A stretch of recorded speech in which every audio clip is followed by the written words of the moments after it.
सत्यलोक प्राप्ती, स्वर्गलोक प्राप्ती अशा इच्छा किंवा अन्य कुठल्याही इच्छा दुसऱ्या कोणत्या घेतल्या किंवा जर मोठं मंत्रिपद मिळालं पाहिजे वगैरे वगैरे इच्छा किंवा मोठा राजा व्हायला पाहिजे, ते आपल्या याच्यामध्ये उपनिषदात असं सांगितलं की माणसाला काय काय वाटतं.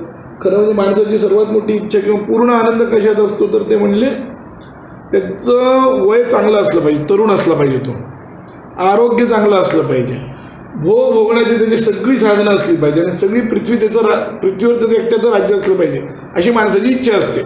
माणसाची सर्वात मोठी इच्छा काय, संसारातली सर्वात शेवटची इच्छा एवढीच आहे त्याला काय की पूर्ण आपल्याला भोगण्याचं सामर्थ्य असलं पाहिजे. कारण शरीर शक्ती चांगली असेल तर भोगता येईल ना. म्हणून युवाच्या साधू युवाध्यायक आशिष्ठो दृढिष्ठो आणि बलिष्ठ हे महत्वाचे, बलिष्ठ पण असलं पाहिजे.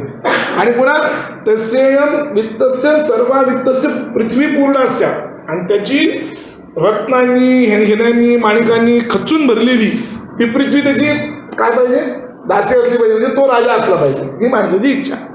पण ही जरी इच्छा त्यानं प्राप्त केली आणि या इच्छेसाठी काही त्यांना अनुष्ठान केलं, लोक करतात श्री सुक्ताचे पाठ वगैरे त्याच्यासाठी करतात, पण हे सगळं मिळणार नाही असं त्यातलं अजिबात हे नाही आहे. भगवंताचे म्हणणं नाही किंवा वेदानं सांगितलं ते तुम्ही कर्म केलंय तर कर्माचं फळ मिळणार ते संशय नाही. कधी उशिरा मिळतं, काही वेळा असं होतं ना की अनुष्ठान केल्या केल्या लगेच प्राप्त होत नाही, कारण काही इतर काही प्रतिबंध असतात. ते प्रतिबंध हटले की त्यानंतर हे फळ आपोआपच भेटतं. पण हे सगळं जी तुमची इच्छा आहे ही सगळी तुम्हाला काय संसारात अडकून ठेवणारी आहे. म्हणून सकाम कर्म करू नये. जो खरा साधक आहे, ज्याला काही आपला उद्धार व्हावासा वाटतं, संसारी माणसाला तर थोडंफार सकाम उपासना करणं भागच असतं, कारण त्याचा संसार चालवायचा आहे त्याला, आणि आधिदैविक अधिभौतिक आध्यात्मिक असे त्याला तापही असतात. त्यामुळे त्या तापामध्ये थोडंसं दैवाचं साह्य घ्यायला काही हरकत नाही. म्हणून त्या दृष्टीने वेदानं सकाम उपासना सांगितली. आणि बाकी हातच पसरायचं तर मग परमात्म्याकडे हात पसरावा ना, उगीच कोणाकडे कशाला पसरायचा. जगतातल्या कोणासमोर हात पसरून काही त्याची पूर्ण इच्छा होत नाही. परमात्म्याकडे फक्त परमात्माच एकमेव असा आहे जो सगळ्या इच्छा पूर्ण करू शकतो, त्याच्यात सगळं सामर्थ्य, तो सर्वज्ञ आहे, सर्वशक्तिमान आहे. म्हणून त्या दृष्टीनं वेदानं काही सकाम उपासना सांगितल्या संसारिक लोकांसाठी. पण जो सांसारिक नाही आहे, आता ज्याला सांसारिक झालंय थोडंफार, आता ज्याला परमार्थ मार्गच करायचा आहे, अशा तरी माणसाने किंवा निष्काम कर्म केलं पाहिजे.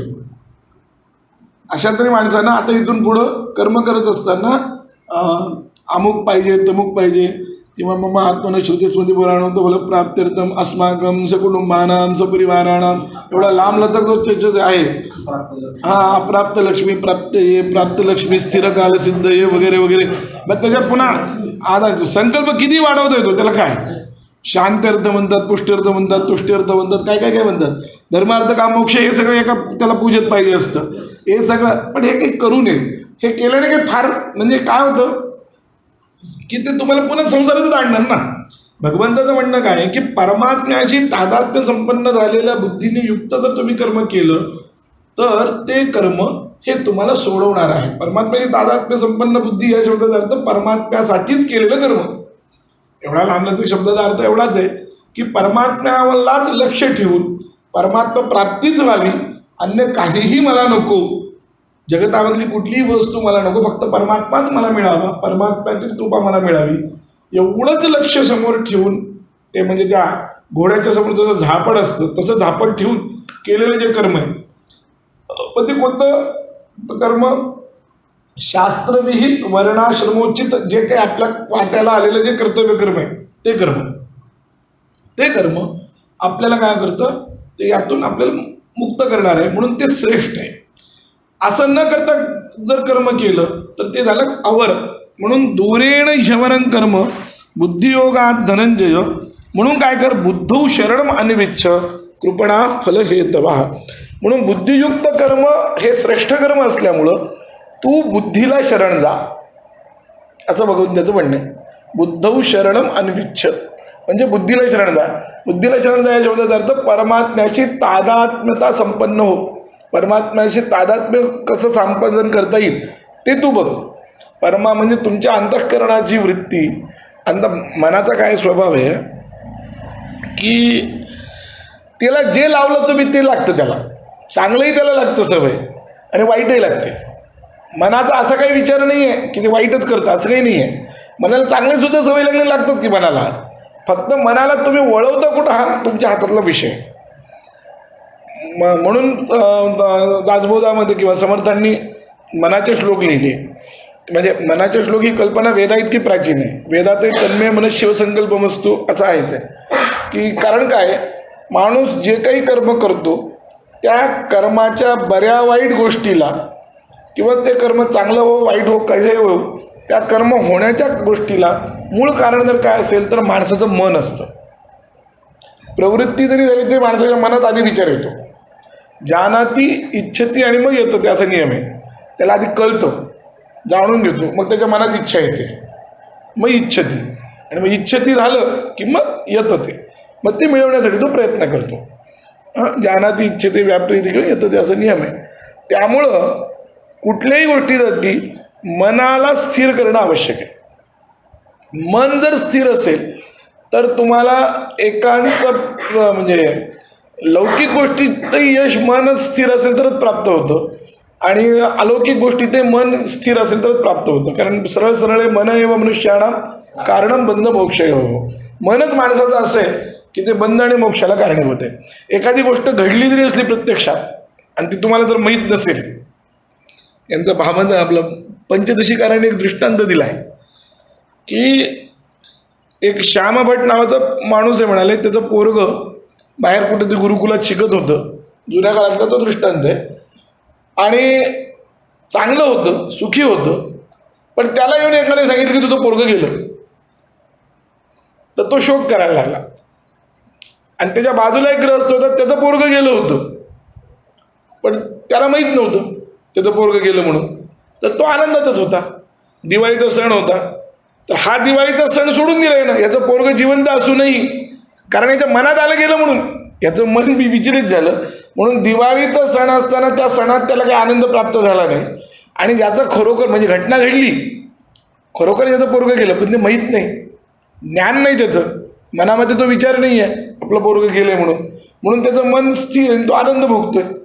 म्हणजे घटना सत्यस्थिती काही जरी असली तर त्या सत्यस्थितीला सोडून तुमच्या मनामध्ये विविध विचार, किंवा तुम्हाला सुखाला किंवा दुःखाला कारणीभूत जर कोणाचं असेल तर तुमच्या मनाचा विचार म्हणजे मनाच्या वृत्त्या, अंतःकरणाच्या वृत्त्या ह्या सत्यस्थितीला सोडून काम करतात. त्यामुळं अंतःकरणात येणाऱ्या प्रत्येक विचाराकडे बारकाईने लक्ष दिलं पाहिजे. ज्याला काही साध्य करायचं आहे, परमार्थ मार्ग मिळवायचा आहे, आणि म्हणून त्याची ती बुद्धिशुद्धी होणं आवश्यक आहे. मनशुद्धी आणि बुद्धिशुद्धी हे दोघंही होणं आवश्यक आहे. म्हणून आपल्याकडे नित्य, नैमित्तिक आणि प्रायश्चित्त हे तीन जे कर्म सांगितले, या तीन कर्माने मनाची शुद्धी होते, आणि उपासना जी सांगितली त्या उपासनेनं बुद्धीची शुद्धी होते. अंतःकरणाचे हे दोन मुख्य भाग, मन आणि बुद्धी. त्यात मन हे संकल्प विकल्पात्मक आहे, संकल्पही करतं, विकल्पही करतं, आणि निश्चयात्मक बुद्धी आहे. तर निश्चयात्मक जे बुद्धीचा भाग आहे तो शुद्ध होण्यासाठी उपासनेची गरज आहे. श्रीराम जय राम जय जय राम वगैरे जे जप आहेत, किंवा आपण आपल्या इष्टदेवतेचा जो काही जप करतो, किंवा अगदी गुरुमंत्र सुद्धा आपण जे घेतो, ते घेण्यापाठीमागचे मूळ उद्देश आहे. लोकांना वाटतं आपलं सगळं चांगलं व्हावं म्हणून आपण घेतो, ते सगळं चांगलं होणं असं नाही आहे. त्याचा अर्थ आहे की बुद्धी शुद्ध झाली पाहिजे. उपासनेच्या द्वारा मोक्षप्राप्ती हे त्या गुरुमंत्र घेण्यापाठीमागचा मूळ उद्देश आहे. दीक्षा, एखाद्या मंत्राची दीक्षा घेणं, गुरुमंत्र घेतो म्हणजे आपण त्या मंत्राची दीक्षा घेतो. कारण नुसते मंत्र जर आपण असे वाचले, आपल्याला जरी वाचता येत असले, आणि ते कोणी जर न सांगता तर म्हटले, तर त्याचा फळ तर मिळतच नाही, पण पुढला जन्म कुत्र्याचा मिळतो. माहीत नसताना जर मंत्र म्हणले तर लक्षात ठेवा. नाही, तुमच्यासाठी म्हणून नाही, त्याचा फळही मिळत नाही, आणि पुढला जन्म श्वान जन्म होतो असं सांगितलेलं काय. आता ते नेमकं मी तिथं थांबलो. नाही, त्यामुळं दीक्षा घ्यायची, त्यामुळं मंत्राची दीक्षा. म्हणून वेदाचं सुद्धा कसं आहे, वेदात देण्याच्या पूर्वी आपल्याला गायत्रीची दीक्षा देतो की नाही, त्याचं कारणच आहे. ती गायत्रीची दीक्षा घेण्याचं कारणच आहे की ते परंपरेनं तो मंत्र आला पाहिजे आपल्यापर्यंत, असं ते नियम आहे. म्हणून गुरुमंत्र घेण्यापाठीमागे उद्देश जो आहे तो हाच आहे की आपली बुद्धिशुद्धी व्हावी. भगवंताला जी बुद्धी अपेक्षित आहे, परमात्म्याशी तादात्म्यापन्न होणं ही बुद्धी आपल्याला अपेक्षित आहे. आत्ता आपली स्थिती अशी की आपली बुद्धी देहबुद्धी आहे. देहाला काही झालं की देहबुद्धी आहे. आपल्याला कोणी काही बोललं की राग येतो, आहे की नाही? काही चांगलं वाटलं तर लगेच आपला अहंकार फुगतो. म्हणजे हे सगळी आपली देहबुद्धी आहे. आणि देहबुद्धी जोपर्यंत नष्ट होत नाही तोपर्यंत पुढला मार्ग प्राप्त होत नाही. पण देहबुद्धी नष्ट करण्यासाठी काय उपाय आहे? तर त्याला एक उपाय आहे की परमात्मा त्या बुद्धीचा जो मार्ग देहाकडे लावलेला आहे तो मार्ग तिथून वळवायचा आणि तो परमात्माकडे लावायचा. बुद्धौ शरणम अन्विच्छ. म्हणून बुद्धौ शरणम अन्विच्छ म्हणजे बुद्धीला तू शरण जा. बुद्धियुक्त जर कर्म केलं तरच त्या कर्माचा आहे. मग बुद्धियुक्त जो कर्म करतो तो मनुष्य काय करतो म्हणाले, बुद्धियुक्तो जहातीह उभे सुकृत दुष्कृते. सुकृत म्हणजे पुण्य, दुष्कृत म्हणजे पाप. जो बुद्धियुक्त असतो म्हणजे परमात्म्याशी तादात्म्यपन्न असलेली जी बुद्धी, त्या तादात्म्यपन्न बुद्धीनं जो कर्म करणारा मनुष्य तो काय करतो तर दोन्हीचाही नाश करतो. कशाचा? सुकृताचाही नाश करतो आणि दुष्कृताचा नाश करतो. म्हणजे पुण्य आणि पाप दोन्ही संपवतो. कारण पुण्य पाप संपवल्याशिवाय मोक्ष मिळत नाही, हे लक्षात ठेवा. म्हणून पुण्य पाप संपवणं आवश्यक आहे. तर पुण्य पाप संपवतात म्हणजे आता खूप मोठी माणसं असतात की नाही, त्यांचं पुण्य जे हे असतं काय म्हणतात त्याला, रमणीय जरणाः रमणीयां योनिम् आपद्यते, कपूय जरणाः कपूयां योनिम् आपद्यते, असं जे उपनिषदामध्ये म्हटलं आहे ते म्हणत असताना त्याचे संचित जे आहेत, संचित आणि क्रियमान हे जे कर्म आहेत हे सगळ्याच्या सगळ्या ज्ञानाने दग्ध होतात असं म्हटलंय. तर ते दग्ध होतं या शब्दाचा अर्थ काय आहे, सगळे नष्ट होतात असं नाही. तर त्यातलं जे पुण्यकारक ज्याचं कर्म असतं पुण्य, त्या माणसाबद्दल म्हणजे असा जो कोणी ब्रह्मवेत्ता असेल, संत म्हणतो आपण ज्यांना, त्यांची कृपा आशीर्वाद असं म्हणतो ना आपण, तर त्याचं असं असतं की त्या माणसाबद्दल ज्यांना भक्ती आहे, श्रद्धा आहे, त्या लोकांना त्याची ती चांगली कर्म येतात त्याच्याकडे. कारण काय, एक कर्माचा एक नियम आहे, कर्माचा एक सिद्धांत आहे, तो भोगल्याशिवाय नष्ट होत नाही, हा खरा सिद्धांत आहे त्याचा. त्यामुळे तो एक तर त्यानं भोगा, नाहीतर त्याच्याऐवजी दुसरं कोणीतरी भोगा, हे दोनच पर्याय आहेत. त्यामुळे जे संत महात्म्यांकडे गेल्यानंतर लगेच काम होतं ना, याचं कारण काय ते हे की ते काय त्यांचं जे कर्म त्यांना वाटायचंच असतं, कुठंतरी संपवायचंच असतं, मग ते असं संपवून टाकतात. ते त्यातलं जे तस्य सुकृत म्हणजे त्याच्याबद्दलचे जे चांगला विचार करणारे, त्याच्यानंतर काय म्हणतात त्याला भक्ती श्रद्धा ठेवणारे जे लोक असतात त्याला या महात्म्याचं पुण्य प्राप्त होतं. आणि त्याला जे नावं ठेवणारे लोक असतात, त्याची निंदा करणारे जे लोक असतात त्याला या महात्म्याचं पाप जातं. द्विषत सात काय द्विषत हा पापकृत्या. जे द्विषत म्हणजे शत्रू, द्वेष करणारे, संतांची द्वेष करणारे, संतांची निंदा करणारे लोक आहेतच ना. तर जे निंदा करणारे जे लोक आहेत त्यांना या संतांचं जे काही पापकर्म असेल ते नष्ट जातं. आणि त्याच्याबद्दल जे चांगला भाव ठेवणारे त्यांना मात्र याचं पुण्यकर्म मिळतं. आणि त्याचे पोरं असतील, त्या पोराला काही भेटत नाही, पण त्या पोराला पुण्यही भेटत नाही, पाप भेटत नाही. त्याचं फक्त जी लौकिक इस्टेट ती भेटते, बाकी काही भेटत नाही. म्हणून ते अर्थवाद आहे, कुळी कन्यापुत्र होती ते सात्विक, सगळं चूक आहे, अजिबात दिसत नाही कुठे. कुळी कन्या सात्विक वगैरे होत नाही, ह्याचं नशीब असेल तर होते, का त्याच्या पुण्याने ह्याचं काही सात्विकता येत नाही. जशी दुसऱ्यांना त्याची पुण्यही प्राप्त होते, त्याचं एक कारण की घरच्या लोकांची ती बुद्धी नाही. घरच्या लोकांचं काय असतं, म्हणून नियम आहे तंत्रशास्त्रामध्ये की गुरुमंत्र सुद्धा घरच्या लोकांना देऊ नये. दीक्षा देत असताना आपल्या पोरांना, जवळच्या लोकांना, नातेवाईकांना देऊ नये. याचं कारण ती बुद्धी राहत नाही त्यांची. गुरुविषयक जी बुद्धी अपेक्षित आहे की नाही ती बुद्धी राहत नाही. हे आपल्या घरच्या पद्धतीनं मग ते त्यांच्या डोक्यात त्याचे कर्म आणि मग ते त्याच्याबद्दलची अनास्था त्यांना निर्माण होते. म्हणून ज्यांना पुण्यही माहीत आहे किंवा ज्यांना पुण्याईबद्दलचा आस्था आहे त्याच लोकांना याची पुण्यही प्राप्त होते, बाकी मग कोणाला प्राप्त होत नाही. आणि जे पाप करणारे आणि मुलांना मात्र फक्त मग लौकिक जर काही असेल तर, नसेल तर तेही मिळत नाही, ते सोडून द्या. काय तस्य पुत्र हा दायादम उपयांती. दायाद या शब्दाचा अर्थ लौकिक इस्टेट.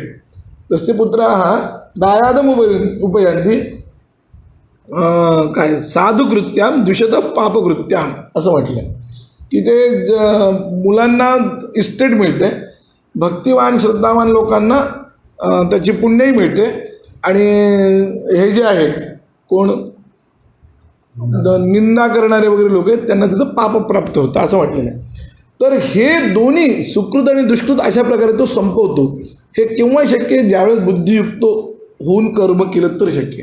म्हणून ते म्हणाले बुद्धियुक्तो जहाती इह, याच लोकात, इथंच, याच जन्मात, मेल्यानंतर वगैरे नाही, याच जन्मात उभे सुकृत दुष्कृते जहाती. सुकृत आणि दुष्कृत, पुण्य आणि पाप हे दोन्ही जहाती म्हणजे टाकून देतो. हा धातूचा अर्थ टाकणे, नाश करणे असा आहे. तस्मात म्हणून योगाय युज्यस्व योग कर्मसु कौशलम. त्यामुळे तू योग प्राप्त करून घे. योग प्राप्त करून घे म्हणजे ही बुद्धी प्राप्त करून घे. इथं योग शब्दाचा अर्थ आहे म्हणजे या बुद्धीनं जर तुम्ही केलं तर कौशल्य, कर्मामधलं कौशल्य ते हेच आहे. कुशलतेनं कर्म करायचं म्हणजे काय करायचं तर ते हेच करायचं की भगवंताशी तादात्म्यपन्न होऊन बुद्धी भगवंताशी लावून कर्म करत राहायचं. जसं आपण एखादं गाडी वगैरे चालवत असताना आपण बोललो, इकडे तिकडे पाहिलं तरी आपलं पूर्ण लक्ष, अनुसंधान कुठं असतं? गाडीवर, ब्रेकवर असतं, हे की नाही? ते अनुसंधान चुकलं तर मग त्याच्या वाईट परिणामाला जावं लागतं. पण शक्यतो होत नाही याचा अर्थ आपलं अनुसंधान राहत आहे. म्हणजे कर्म करत असताना अनुसंधान कसं टिकलं असं कोणी विचारेल ना, त्याला हे उदाहरण आहे. कर्म करत असताना सुद्धा तुम्ही इकडं तिकडे जरी करत असलात, काही कर्म करत असलात, इतरत्र द्वैतामध्ये बुद्धी जरी गेली तर आतून अनुसंधान हे अद्वैताचं ठेवायचं, असा त्याचा अर्थ आहे. गाडीचं उदाहरण लक्षात ठेवायचं. किंवा ते बरेच लोक नाही काय डोक्यावर हे ठेवते तसं. बऱ्याच बाया सुद्धा 2-3 असं ठेवून, पूर्वी खेड्यातल्या बाया जायच्या, पाणी एक थेंब खाली पडायचं नाही, बोलत सगळं करायचं. म्हणजे आत त्यांचं अनुसंधान असायचं त्याच्याकडे, ते पडू नये म्हणून, ते घुसळू नये किंवा ढळू नये म्हणून ते पाणी, आहे की नाही? ते इतक्या सहजतेनं चालायच्या. म्हणजे इतकं सहजतेनं कर्म झालं पाहिजे. आतून अनुसंधान परमात्म्याशी आणि बाकी सगळं कर्म असं बाहेर चाललं पाहिजे. ते जितक्या सहजतेनं आपण गाडी चालवतोय, जितक्या सहजतेनं ते लोक चालत आहेत, तितक्या सहजतेनं कर्म होणं हे योग कर्मसु कौशलम आहे. हे योगाचं कर्म कौशल्य आहे, लक्षात ठेवा. म्हणून त्यांनी सांगितलं बुद्धियुक्तो जहातीह उभे सुकृत दुष्कृते तस्मात योगाज युज्यस्व योग कर्मसु कौशलम. आता याच्यावरती ज्ञानेश्वरी अशी आहे, अर्जुना समत्व चित्ताचे तेची सार जाण योगाचे जेत मना आणि बुद्धीचे ऐक्य आहे. समत्व, चित्ताचं समत्व असणं म्हणजे योग, तेच योगाचं सार आहे. चित्त स्थिर असणं, सम असणं म्हणजे पाप पुण्य द्वंद्व जे आहे त्या सगळ्यामध्ये स्थिर असणं चित्त. आणि या ठिकाणी या चित्ताचं समत्व असणं म्हणजेच काय तर मन आणि बुद्धीचं ऐक्य होणं. म्हणजे विकल्पात्मक वृत्तीतनं नसणं, हा त्याचा अर्थ आहे. मन बुद्धीचं ऐक्य या शब्दाचा अर्थ मनाचं कार्यच नाही होणार, बुद्धीतच काय निश्चयात्मक बुद्धीच राहील, विकल्प निर्माणच होणार नाही, हे त्यांना म्हणायचे. तो बुद्धियोग विवरिता बहुते पाडे पारता जसे हा अरुता कर्मयोगू. त्या बुद्धियोगाचा जर विचार केला तर नुसता कर्म जर त्या बुद्धियोगाशिवाय जर काढला, म्हणजे मायनस जर केलं त्या बुद्धियोग मायनस कर्मयोग, नुसता कर्म, तर ते जे नुसतं राहिलेलं कर्म आहे ते काय म्हणाले अरुता आहे. अरुता म्हणजे रिकाम आहे, तो फारसा हीन दर्जाचा आहे, त्याला दर्जा नाही म्हणाले. म्हणून परित्येची कर्म आचरीचे, पण तोच कर्मयोग किंवा तेच कर्म तरीच हा योग पाहिजे. पण तेच कर्म या बुद्धियुक्त जर आचरण केलं तर हाच कर्मयोग वरचा आहे, श्रेष्ठ आहे असं सांगतात. जे कर्मशैली जे योगस्थिती प्राप्त करून देणारं ते कर्मयोग आपल्याला प्राप्त होतो. म्हणून बुद्धियोगो सधरू ते तर अर्जुना होई स्थिरू मने तरी अवेरू फळ हेतूचा.